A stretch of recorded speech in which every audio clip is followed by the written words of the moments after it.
Now, like I'm going to say, many folks here, certainly many folks that are watching us online, if we still have folks that are able to watch us online.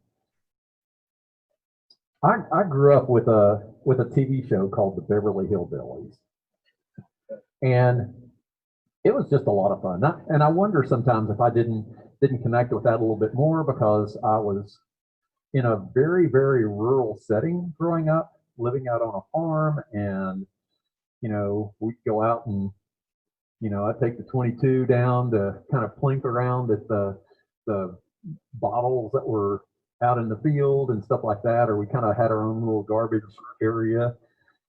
And so I would just go have fun out in the fields. And so I could just imagine watching the Clampetts every week, what that life must have been like, going from rags to riches, right? From having practically nothing, or at least in the world's eyes, right?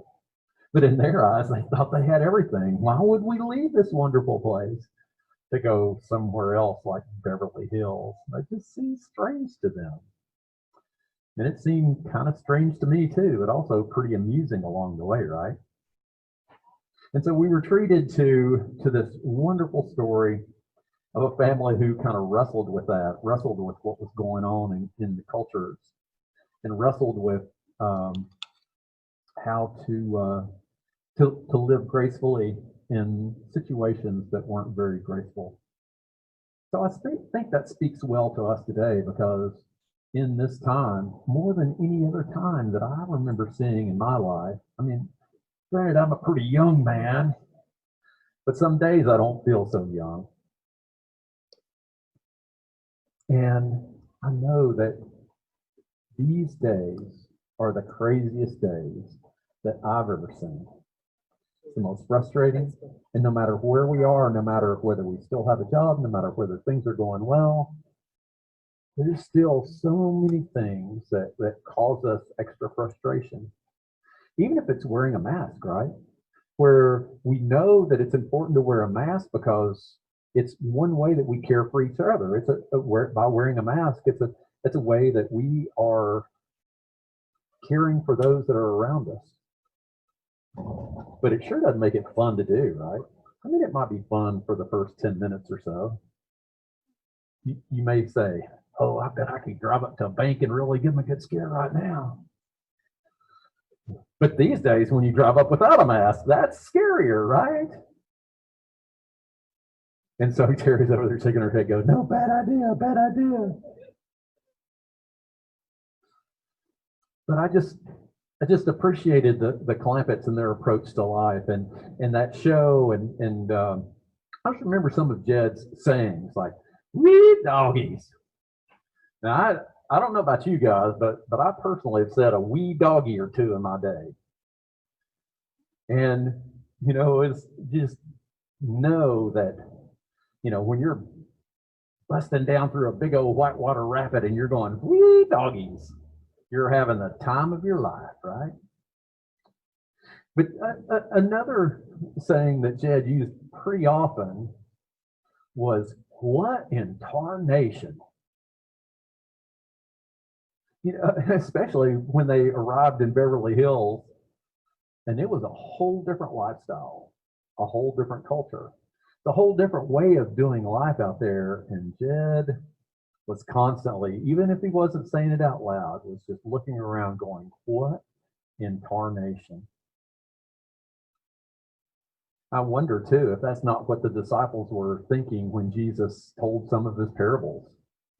This one today that I'm going to share with you is very similar to that. And in fact, one of the things that made me think about the Clampetts and what in tarnation is that it's a story about a parable about the weeds, or the wheat and the weeds, or the wheat in what the King James Version calls it, the tares, right? Just another name for weeds. And so I thought I could see old Jed Clampett sitting there going, what in tarnation is going on? And so I could imagine the disciples were saying the same thing when Jesus is telling this parable, and they're going, Jesus, we don't get it. But let's hear what Jesus told them to begin with. He said, he put before them another parable The kingdom of heaven may be compared to someone who sowed good seed in his field. But while everybody was asleep, an enemy came and sowed weeds among the wheat and then went away. So when the plants came up and bore grain, then the weeds appeared as well. And the slaves of the householder came to him and said, Master, did you not sow good seed in the field? Where then did these weeds come from? He answered, An enemy must have done this. The slave said to him, Then do you want us to go and gather them? But he replied, No, for in gathering the weeds, you will uproot the wheat along with them. Let both of them grow together until the harvest. And at harvest time, I will tell the reapers, Collect the weeds first and bind them in bundles to be burned, but gather the wheat into my barn. And you just know the disciples were sitting there listening to this going, what in tarnation is he talking about? Now, I imagine that many of us have heard this parable a time or two, and we hear it and we go, what in tarnation is he talking about? What could Jesus possibly have in mind by sharing this parable? Well, first of all, we've got to remember that parables are truths that are told on many different levels. We often hear them where we are in relationship with our relationship with God and with each other. How deeply we are entrenched in love, right? And Jesus told them this parable, but he continued on and told several other parables. And by the end of the day, they decided that it was time to go home. And so then he left the crowds and went into the house, and his disciples approached him saying, Explain to us the parable of the weeds in the field. What in tarnation, Jesus? He answered, The one who sows the good seed is the Son of Man. The field is the world, and the good seed are the children of the kingdom. The weeds are the children of the evil one, and the enemy who sowed them is the devil. The harvest is the end of the age, and the reapers are angels. Just as the weeds are collected and burned up with a fire, so it will be at the end of the age. The Son of Man will send his angels, and they will collect out of his kingdom all causes of sin and evildoers, and they will throw them into a furnace of fire, where there will be weeping and gnashing of teeth. Then the righteous will shine like the sun in the kingdom of their Father. Let anyone with ears listen. So one of the things that we need to keep in mind is when Jesus is talking about these weeds, this agricultural problem, right, in his day, one of the things we've got to keep in mind is, what were some of the problems of the weeds? Well, one of the main problems is the weeds would grow in there and their root system would go out and stretch out among the wheat or the barley or whatever they were growing for grain. And so if you tried to pull it up, it would pull the whole thing up, right? And so it would ruin it. Well, that was never really a good idea. And so we look at the weeds, and sometimes when you look at a weed, it looks, I don't know, if you've got weeds in your yard, sometimes it looks just like a flower. I sometimes struggle with the difference between weeds and flowers. One looks really pretty, but another looks really pretty. And so I wonder maybe if Jesus was saying that we all kind of have weeds in our own lives. Sometimes we like to say, and I guess the thing that really jumped out to me was the saying, bless your heart. Oh, bless their heart. But if you're from the South, you know that's a cut down, right? It's a way of making it look pretty, but underneath the ground, it's a way to wreck the beauty that's going on. And so it's kind of a joke with us, with the bless your heart. But so often I think, whether we use bless your heart or not, we will put a nice shiny face on it, while under the surface, we're undermining the good things going on with those around us. And we remember that weeds are pretty good at camouflaging themselves. Sometimes the seeds of the wheat and the weeds, so at the full harvest, when they came in and they harvested at the end, oftentimes the seeds would also look, another problem with having weeds, a lot of weeds in your on your farm, was sometimes it'd be hard to tell the difference. And so unless you dug in really deeply, unless you spent a lot of time, a lot of painstaking time looking at the seeds and making sure that only the best seeds were saved, and that maybe some of the other seeds were, maybe the weed seeds were thrown away. That if you just kind of harvested them all and kind of did a halfway job at separating them, what would end up happening is you sow the seeds. Remember the parable of the sower from last week? So as you sow all these seeds, what ends up happening is you sow bad with the good. I think what Jesus is talking about is also in Jesus's day, he recognized that there were systemic problems with his culture, just as we recognize systemic problems with our culture today. Over the years, we've kind of gotten blind to it. We were just like, oh, okay, we'll throw out some seed. But Jesus calls us to do the heavy duty work, to be intentional about digging in and looking at the good seed, and let God worry about the bad seed.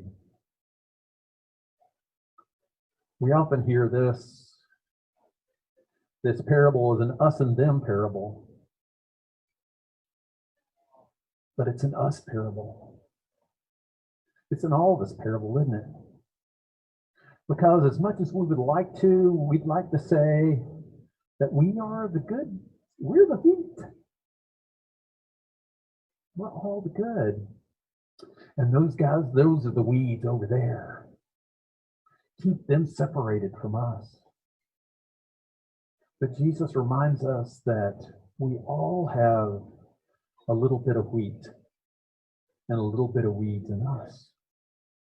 And so Jesus calls us to constantly work on the weeds in our lives.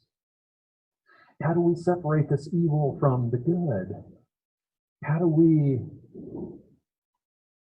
step back and take a good look at the seeds that we're sowing and just make sure that we're not just doing like everybody else has done, just throw all the seeds out there, but that we take a good hard look and recognize that we are called to be healers, that we are called to be ambassadors of grace, even when the rest of the world is not. And so Jesus told his disciples, all this evil in the end will be burned up. But the good news for us is those that have weeds in our lives is that it's going to be a refining fire. It burns all that stuff up. And one of the things that's one of the traditions in the church, at least liturgical churches that celebrate Palm Sunday and then Ash Wednesday each year. So kind of the tradition is that with Palm Sunday, you have the palm leaves to celebrate Jesus entering Jerusalem. And then at the end of that Sunday, when the palm leaves are dried, you burn them, and then you have ashes. And then the next year, you come back and you use those ashes, and you're reminded with a cross on your forehead what we're called to be and what we're called to do. We're reminded of that refining fire. And we're also reminded of how this stuff that's burned up in the end will bring new life. Farmers recognize that it's important sometimes to have the burned up ashes mixed in with the soil because it balances the pH. And so what if Jesus was telling us that is that we take all this evil stuff, all this bad stuff, and we burn it up and let God renew it and let God renew the world? What then? I think God's kingdom would come on earth as it is in heaven. And so Jesus calls us. Take a deep look in our own lives. Where are the weeds? What is holding us back from God's purest love? What is keeping us from being God's ambassadors of grace in the world? To every single person. What are the weeds in your life? What is holding you back? So I invite you now to take 5 minutes and think about it. Think about the weeds. Think about the wheat. To try to separate them out just a little bit. And to burn up the weeds in your life. Or let God purify you with his amazing grace. Those of you that are here with us physically today, we invite you to find your rock, just like we normally do. To think about your weeds. For those of you who are joining us from home, we invite you to also find a couch or a chair or a kitchen table to sit and reflect on these things. How is God calling you to get rid of the weeds in your life so that you might be made pure in love? Amen. And go in peace.